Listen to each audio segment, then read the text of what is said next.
Selection sort का ये एक एल्गोरिथम है और ये राइट साइड पे आपके पास शो हो रही हैं कुछ वैल्यूज। 0 से लेके 5 इंडेक्सेस हैं। इट मींस कि हमारे पास टोटल नंबर ऑफ वैल्यूज जो हैं वो 6 है, जो कि 2, 7, 4, 1, 5 और 3 है। और इसमें हमारे पास जो इंडेक्सेस हैं वो 0, 1, 2, 3, 4 और 5 हैं। और एक अरे है ए के नेम से जिसमें हमने ये वैल्यूज को स्टोर करवाया हुआ है। अगर हम इसके एल्गोरिथम को देखते हैं तो हमारे पास सिलेक्शन सॉर्ट है जिसमें ए मीन्स हमारे पास अरे है और n means number of elements in array है। तो number of elements in this case जो है वो हमारे पास 6 है। तो हम इसमें जो है वो 6 नंबर ऑफ एलिमेंट्स को जो है वो सॉर्ट करेंगे। तो 6 एलिमेंट्स को सॉर्ट करने के लिए हमें यहाँ पर सिलेक्शन सॉर्ट के एल्गोरिथम को डिप्लॉय करने के लिए 2 लूप्स जो है वो रिक्वायर होंगी। एक हमारे पास आउटर लूप होगा और एक हमारे पास इनर लूप होगा। तो आउटर लूप जो होगा वो 0 से लेके कहाँ तक रन होगा, 0 to n-2। n-2 means 6-2, 6-2 means 4 तक। 0 से लेकर 4 तक जो है वो हमारे पास आउटर लूप रन होगा, 0 से लेकर 4 तक, ठीक है। और इनर लूप हमारे पास कहाँ से कहाँ तक रन होगा, i+1 टू n-1। n हमारे पास 6 है, इट मीन्स कि हमारे पास जो इनर लूप है वो 5 तक रन होगा, 6-1 5 तक। और कहाँ से स्टार्ट होगा, 0+1 से। इट मीन्स 1 से लेके 5 तक जो है 1 से 5 तक हमारे पास इनर लूप रन होगा और आउटर लूप जो है वो 0 से 4 तक रन होगा। तो ये किस तरह से वर्क करेगा, अब हम इसको ये देख लेते हैं। स्टार्टिंग में हमारे पास i इज इक्वल टू 0 है और आई मीन एक हमने वेरिएबल ले लिया जिसमें हमने वैल्यू प्लेस करवा ली i की जो इनिशियल वैल्यू है वो हमारे पास 0 है, वो हमारे पास i मीन में प्लेस हो गई। उसके बाद हमारे पास इनर लूप स्टार्ट हो गया। इनर लूप कहाँ से स्टार्ट हो रहा है, i+1 से। i+1 मीन्स 0+1 करेंगे तो 1 आ जाएगा। तो 1 से हमारे पास जो है j में वैल्यू 1 आ जाएगी। तो उसके बाद हम कंपैरिजन करवाएंगे, कंडीशनल स्ट्रक्चर लगाया गया है, इसको हम यूज कर रहे हैं a ऑफ j में हमारे पास कौन सी वैल्यू आ जाएगी, j में इस वक्त वैल्यू हमारे पास 1 है। a ऑफ 1 में हमारे पास क्या है, 7 है, ठीक है। और अब उसका हमने कंपैरिजन करवाना है कि क्या वो लेस देन है a ऑफ i मीन से। i मीन में हमारे पास कौन सी वैल्यू थी, i वाली थी। i वाली वैल्यू हमारे पास 0 थी। इट मींस हमारे पास a of i less than है a ऑफ 0 से, ठीक है। a ऑफ 1 जो है वो क्या लेस देन है a ऑफ 0 से। a ऑफ 1 में हमारे पास 7 है और a ऑफ 0 में हमारे पास क्या है, 2 है। तो क्या 7 लेस देन है हमारे पास 2 से, नहीं है, कंडीशन फॉल्स हो गई, इसकी बॉडी जो है वो रन नहीं होगी। दोबारा लूप में एक इंक्रीमेंट होगा तो i+1 दोबारा हो जाएगा, ठीक है। i में हमारे पास एक और इंक्रीमेंट हो जाएगा, ठीक है। प्लस प्लस है कंडीशन, वो इंक्रीमेंट ऑपरेटर लगा हुआ है। तो यहाँ पर जब हम इसमें दोबारा इंक्रीमेंट करवाएंगे तो यहाँ पर हमारे पास जो j में वैल्यू आएगी वो 2 हो जाएगी, ठीक है। तो j में जब हमारे पास 2 आ जाएगा तो a ऑफ 2 क्या लेस देन है a ऑफ 1 से। आई मीन में तो हमारे पास वही 0 वाली है ना, तो a ऑफ 0 जो है उसका कंपैरिजन हो रहा है a ऑफ 2 से। a of 2 less than a of 0 है और a ऑफ 2 में हमारे पास 4 है और a ऑफ 0 में हमारे पास 2 है। तो क्या जो 4 है वो लेस देन है 2 से, नहीं है, कंडीशन फॉल्स है। दोबारा एक इंक्रीमेंट होगा, j एक और इंक्रीज हो जाएगा। तो j में हमारे पास क्या आ जाएगा, j में हमारे पास वैल्यू 3 आ जाएगी। तो a ऑफ 3 क्या लेस देन है a ऑफ 0 से। a ऑफ 3 में हमारे पास 1 है, 1 क्या लेस देन है 2 से, तो हमारे पास कंडीशन जो है वो ट्रू हो गई। तो आई मीन में हमारे पास वैल्यू चेंज हो जाएगी। तो आई मीन में हमारे पास अब जो नई वैल्यू आएगी वो j वाली आ जाएगी। तो j में हमारे पास कौन सी वैल्यू थी, 3 थी, ये वाली थी, ठीक है। तो आई मीन हमारे पास क्या हो गया, 3 हो गया। तो इसके बाद हमने दोबारा चेक किया, a ऑफ j में एक दोबारा इंक्रीमेंट हुआ तो हमारे पास j क्या हो गया, 4 हो गया, ठीक है। तो 4 में हमारे पास कौन सी वैल्यू थी, 5 आ गई, ठीक है। a ऑफ 4 में हमारे पास वैल्यू 5 आ गई। अब वो लेस देन है a of i mean. I mean हमारे पास अपडेट हो चुका है। आई मीन में हमारे पास क्या आता है, 3 आ गया। a ऑफ 3 और a ऑफ 4 का कंपैरिजन हो रहा है। a ऑफ 4 लेस देन है a ऑफ 3 से और a ऑफ 4 में हमारे पास 5 है और a ऑफ 3 में हमारे पास 1 है। तो क्या ये लेस देन है, नहीं है, कंडीशन फॉल्स होगी। दोबारा वो एक इसमें इंक्रीमेंट हुआ तो हमारे पास j में वैल्यू जो न्यू बनी एक और इंक्रीमेंट होने के बाद वो 5 हो गई। तो a ऑफ j में हमारे पास 5 हो गया और a ऑफ i मीन में हमारे पास क्या था, 3 था। तो a ऑफ 5 क्या लेस देन है a ऑफ i मीन से। a ऑफ 5 में हमारे पास वैल्यू 3 है और a of i mean means a of 3 में हमारे पास वैल्यू 1 है। तो 3 लेस देन है जो है हमारे पास 1 से, तो नहीं है, कंडीशन फॉल्स होगी। तो हम इस लूप की बॉडी से बाहर आ गए। जब हम इस लूप की बॉडी से बाहर आए तो हमारे पास i में क्या वैल्यू थी, 0 थी। आई मीन में इस वक्त हमारे पास क्या वैल्यू है, 3 है और हमारे पास आई में वैल्यू हमारे पास 0 है, ठीक है, यही वाली वैल्यू, ठीक है, जो स्टार्टिंग में थी। और आई मीन में यहाँ पे अपडेट होके हमारे पास जे वाली वैल्यू है, जे वाली वैल्यू हमारे पास 3 आ चुकी है। तो आई मीन में हमारे पास वैल्यू 3 है और आई में आई मीन में हमारे पास वैल्यू 3 है और आई में हमारे पास वैल्यू 0 है। तो हमने एक इनिशियली स्वैप करवाने के लिए एक टेम्परेरी वेरिएबल टेम्प के नेम से ले लिया, उसमें हमने वैल्यू ए ऑफ आई की स्टोर करवा दी। ए ऑफ आई में हमारे पास कौन सी वैल्यू थी, ए ऑफ 0 वाली, आई 0 है ना, तो ए ऑफ 0 में हमारे पास वैल्यू 2 आ गई जो कि हमने टेम्प में स्टोर करवा दी। तो और A of I means A of 0 में हमने कौन सी वैल्यू प्लेस करवानी है, ए ऑफ आई मीन में हमारे पास ए ऑफ 3 वाली वैल्यू, ए ऑफ 3 वाली वैल्यू हमारे पास 1 है जो कि हमने ए ऑफ 0 इंडेक्स पे स्टोर करवा दी। ए ऑफ 0 में अब हमारे पास क्या आ गया, ए ऑफ 3 वाली वैल्यू, ठीक है। तो ए ऑफ 0 में हमारे पास 1 आ गया।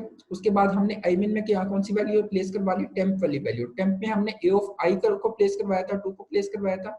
तो ए ऑफ 3 में हमारे पास कौन सी वैल्यू आ गई, 2 आ गया, ठीक है।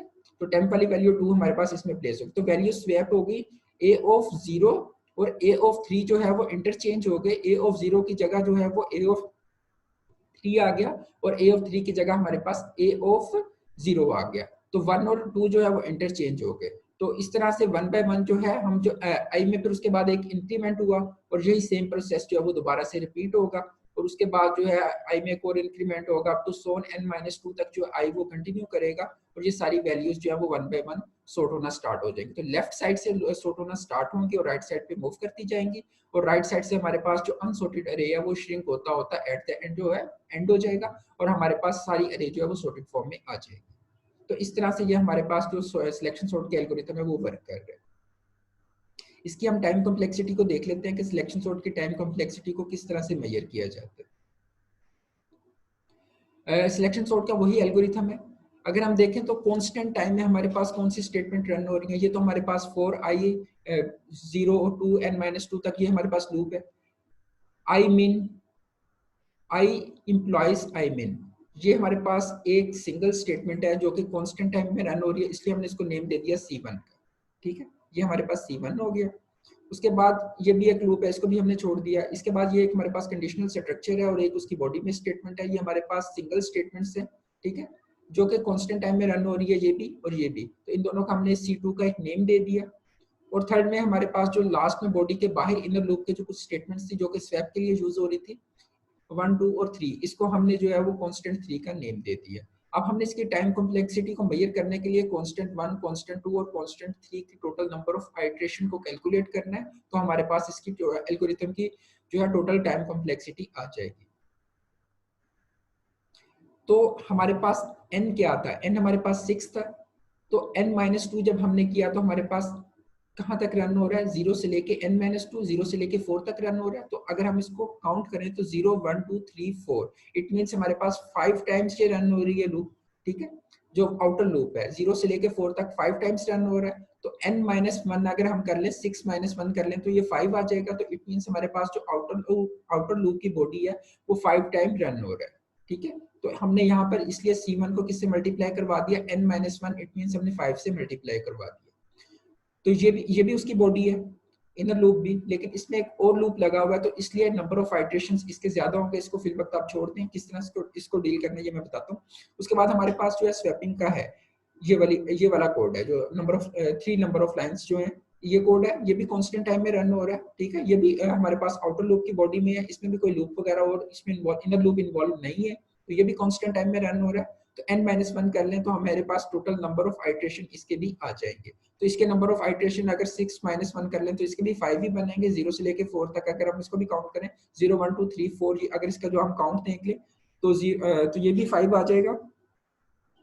तो हमारे पास C1 और C3 जो है वो n-1 टाइम्स रन हो रहा है। तो इसको हम C1 और C3 को दोनों को n-1 से मल्टीप्लाई कर देंगे। और C2 को किस तरह से कैलकुलेट करना है, C2 हमारे पास एक तो रन होगा, एक तो डिपेंड कर रहा है आउटर लूप पे और एक डिपेंड कर रहा है इनर लूप पे। जैसे जैसे हमारे पास आउटर लूप जो है वो इंक्रीज होता जाएगा, ठीक है, तो नंबर ऑफ आइटरेशंस हमारे पास कम होते जाएंगे। फर्स्ट केस में हमारे पास अगर हम इसके इनर लूप को देखते हैं तो i+1, i हमारे पास 0 था, इट मींस हमारे पास 1 से लेके 5 तक रन होगा। इट मींस के n-1 टाइम रन होगा, 6-1 कर लेंगे तो 5 आ जाएगा। सेकंड टाइम जैसे हमारे पास जो i है वो 1 हो जाएगा, तो ये कहाँ से स्टार्ट होगा, 2 से स्टार्ट होगा। तो 2 से स्टार्ट होगा और n-1 कर लें तो हमारे पास 5, 2 से लेके 5 तक रन होगा। इट मींस के ये हमारे पास 4 टाइम रन होगा। तो 6 - 2 कर लें, ठीक है। तो n-2 अगर हम कर लें तो ये हमारे पास इसकी सेकंड टाइम की इटरेशन आ जाएंगी इन कांस्टेंट स्टेटमेंट्स की C2 की, और थर्ड टाइम हमारे पास जब i जो है वो 2 हो चुका होगा तो 2 + 1 3, 3 से लेके ये कहाँ तक रन होगा, 5 तक रन होगा।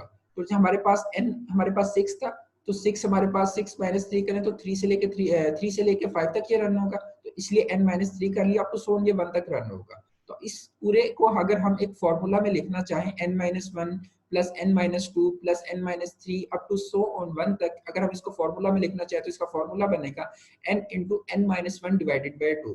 तो n into n-1 divided by 2 को हम C2 से मल्टीप्लाई कर लेंगे और C1 को n-1 से मल्टीप्लाई कर लेंगे और C3 को हम n-1 से मल्टीप्लाई करेंगे, और इन तीनों कांस्टेंट को अगर हम ऐड कर दें तो हमारे पास टोटल टाइम कॉम्प्लेक्सिटी आ जाएगी इस एल्गोरिथम की।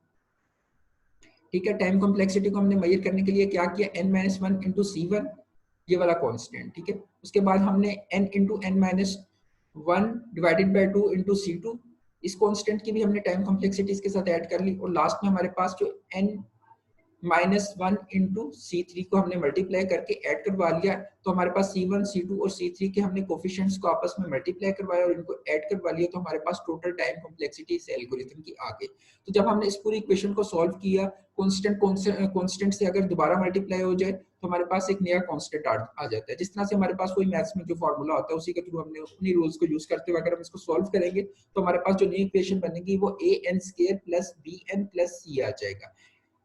n² हमारे पास इसलिए बनेगा कि यहाँ पर हमारे पास दो वेरिएबल्स आपस में मल्टीप्लाई हो रहे हैं, तो उनके हमारे पास जो एक्सपोनेंशियल वैल्यूज होंगी जो उसकी वो ऐड हो जाएंगे, एक्सपोनेंट उसके ऐड हो जाएंगे, तो 1 + 1 ऐड होगा तो हमारे पास 2 हो जाएगा, तो an² plus bn plus c हमारे पास एक इक्वेशन आ जाएगी।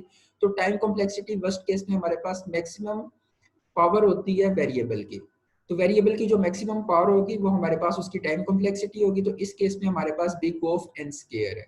एक नॉर्मल सा वैसी टेक्निक भी होती है कि हमने टाइम कॉम्प्लेक्सिटी अगर किसी की कैलकुलेट करनी है तो जो उसमें नंबर ऑफ लूप्स हैं, एक जैसे हमारे पास आउटर लूप है और एक उसका इनर लूप है, और n उसमें अगर यूज हो रहा है तो n को n से मल्टीप्लाई करवा दो तो हमारे पास फर्स्ट केस में टाइम कॉम्प्लेक्सिटी आ जाती है। वो एक मतलब एमसीक्यूज के तौर पे अगर आपने कहीं पे सॉल्व करना हो तो ये वाले फार्मूले को आप जो इस टेक्निक को यूज कर सकते हैं, अदरवाइज आपको इस तरह प्रॉपर जो है वो कैलकुलेट करनी पड़ती है। तो इसकी जो हमारे पास सिलेक्शन सॉर्ट की टाइम कॉम्प्लेक्सिटी है वो बिग ऑफ n² है। वर्स्ट केस में ये n² टाइम्स जो है रन होगा, जो कि कोई अच्छी टाइम कॉम्प्लेक्सिटी नहीं है, ये ज्यादा टाइम कंज्यूम करेगा। अब हम इसके कोड को देखते हैं। सबसे पहले हमने एक क्लास बना ली सिलेक्शन सॉर्ट के नेम से और उसमें एक हमने सॉर्ट का फंक्शन बना लिया। जब हमने एक सिलेक्शन सॉर्ट का ऑब्जेक्ट क्रिएट किया, ठीक है, और उसके बाद एक हमने अरे ले ली। अरे में हमने शॉर्ट हैंड नोटेशंस को यूज करते हुए शॉर्ट हैंड फॉर्मेट और शॉर्ट हैंड नोटेशंस जो थे जहाँ पे इट मींस कि हमारे पास जहाँ पे हमने अरे को डिक्लेयर करवाया वहीं पे इनिशियलाइज भी करवा लिया, और कुछ वैल्यूज है 1 है, 25 है, 12 है, 7 है, 22 और 11 है। इसको हमने पास कर दिया उसके ऑब्जेक्ट में, उस क्लास का ऑब्जेक्ट ob.sort, सॉर्ट हमारे पास फंक्शन है, और उसमें हमने पास क्या कर दी, ये अरे की जितनी भी वैल्यूज आ रही हैं। इन अरे को जब हमने पास किया तो यहाँ पर हमारे पास अरे में वो वैल्यूज आ गई। इन अरे में हमारे पास जो वैल्यू आई उसके हमने साइज को मेजर कर लिया, तो साइज हमारे पास किस में आ गया, अरे डॉट लेंथ अगर हमने फंक्शन को इंप्लीमेंट करेंगे तो एन में हमारे पास साइज आ जाएगा। उसके बाद उसी तरह से जिस तरह हमने एल्गोरिथम में एक आउटर लूप लगाया और एक इनर लूप लगाया हुआ है, तो आउटर लूप हमारे पास i = 0 और i n - 1 करवा लिया और i++ टाइम वो रन होगा। तो मिनिमम इंडेक्स जो है i min वहां पे हम ले रहे थे, तो यहाँ पे मिन इंडेक्स के नाम से हमने एक वेरिएबल ले लिया जिसमें हमने i को स्टोर करवा लिया, और उसी तरह से एक हमने एक इनर लूप लगा लिया जो कि j कहाँ से स्टार्ट होगा, i+1 से स्टार्ट होगा, और j जब तक n होगा ये लूप कंटिन्यू रहेगा। और उसके बाद हमने उसी तरह से सेम एक कंडीशनल स्ट्रक्चर को यूज किया, इफ को a ऑफ j अगर हमारे पास लेस देन है a ऑफ मिन इंडेक्स से, तो हमने मिन इंडेक्स की जो वैल्यू है उसको चेंज कर देना है, j से रिप्लेस करवा देना है, और अगर नहीं है तो इसी तरह से इनर लूप जो है वो कंटिन्यू रहेगा, और एट द एंड जो है हमारे पास जो है लूप की बॉडी से बाहर आएगा, और उस वैल्यू यहाँ पे हम करवा लेंगे एक टेम्प वेरिएबल ले लिया जिसमें मिनिमम इंडेक्स को सेव करवा लिया, और मिन इंडेक्स में हमने a ऑफ i को प्लेस करवाया और a ऑफ i में हमने टेम्प को प्लेस करवा लिया। सेम उसी तरह एल्गोरिथम को जो है वो कोड में लिखा गया। तो ये एक हमारे पास सॉर्टिंग का फंक्शन है जो कि इंप्लीमेंट होगा, उसके बाद हमारे पास जो वैल्यूज हैं वो सॉर्ट हो जाएंगी, हमारे पास इंडेक्सेस में वैल्यू सेव हो जाएंगे। और उसके बाद हमने क्या किया, system.out.println हमने करवा लिया एक लाइन प्रिंट हुई सॉर्ट अरे के नेम से, और उसके बाद हमने क्या किया ob.print अरे का फंक्शन को हमने कॉल किया और हमने इसमें अरे को पास किया। जब हमने जो न्यू हमारे पास इंडेक्सेस आ रहे हैं उसके अकॉर्डिंगली अरे को पास किया तो हमारे पास n इज इक्वल टू अरे डॉट लेंथ है, हमारे पास 0 से लेके n तक वैल्यू सॉर्ट हो चुकी होगी, तो हमने सॉर्टेड अरे को प्रिंट करवा लिया। System dot out dot print ln जब हमने करवाया तो हमारे पास अरे प्रिंट होकर आ गई। तो 1 7 11 12 22 और 25 हमारे पास न्यू इंडेक्सेस के अकॉर्डिंगली वैल्यू सॉर्ट होकर आ चुकी है। कंक्लूजन क्या है? सिलेक्शन सॉर्ट हमारे पास जो है इसकी टाइम कॉम्प्लेक्सिटी वर्स्ट केस में बिग ऑफ एन स्क्वायर है, क्योंकि हम यहाँ पर टू लूप्स को जो है नेस्ट करवाया हुआ है, एक हमारे पास आउटर लूप है, एक इनर लूप है, इसलिए हमारे पास इसकी time complexity big of n square है। ऑक्सिलरी मेमोरी हमारे पास ये कितनी को एक्स्ट्रा स्पेस ले रहा है, तो हमने एक टेम्परेरी के नेम से, टेम्प के नेम से एक वेरिएबल यूज किया, तो एक हमारे पास जो है वो मेमोरी यूज कर रहा है, मतलब कोई खास इसमें मेमोरी यूज नहीं हो रही, कोई ऑक्सिलरी मेमोरी यूज नहीं ले रहा, तो ये इन प्लेस सॉर्टिंग एल्गोरिथम ही है। और हमारे पास इन प्लेस है, yes it does not require extra memory, ये हमारे पास in place sorting algorithm है। The algorithm is not suitable for large data set as it average and worst case time complexity is big of n square where n is the number of items, ठीक है। तो ये हमारे पास worst case में और average case में कोई खास अच्छा एल्गोरिथम नहीं है, क्योंकि इसकी time complexity big of n square है। तो n स्क्वायर मींस एक्सपोनेंशियल में वैल्यूज जा रही हैं, जैसे जैसे हमारे पास वैल्यूज ज्यादा होती जाएंगी तो उसका हमने n स्क्वायर लेंगे, तो हमारे पास टोटल नंबर ऑफ इटरेशंस और नंबर ऑफ हमारे पास जो टाइम कंज्यूम हो रहा होगा वो ज्यादा होगा। तो इसलिए जो है सिलेक्शन सॉर्ट कोई खास बेहतर एल्गोरिथम नहीं है, इसलिए हमें दूसरे एल्गोरिथम्स की तरफ मूव करना पड़ता है। तो ये बेसिक एल्गोरिथम है। नेक्स्ट है हमारे पास जो एल्गोरिथम्स होंगे वो बबल सॉर्ट है और इंजर्शन सॉर्ट है, उसको हम देखेंगे। Thank you.